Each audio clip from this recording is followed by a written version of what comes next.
Türkmen Line Türkiye-Türkmenistan kargo gemi taşımacılık başlattı.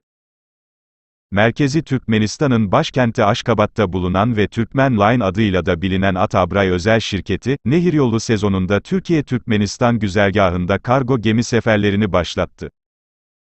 Türkmen Line şirketi, Türkmenistan sınırları içerisinde bulunan Türkmenbaşı, İmamnazar, Mari ve Lebap ofislerinin yanı sıra Türkiye'deki Mersin ve İstanbul, Azerbaycan'daki Bakü ve Gürcistan'daki Poti ofisleri aracılığıyla, Türkiye'den Türkmenistan'a, Türkmenistan'dan Orta Asya Türkiye Cumhuriyetlerine aktarmalı ve doğrudan kargo gemi seferleri düzenleyerek, Türkmenistan'ın ilk ve tek resmi nehir denizyolları taşımacılığını başlattı.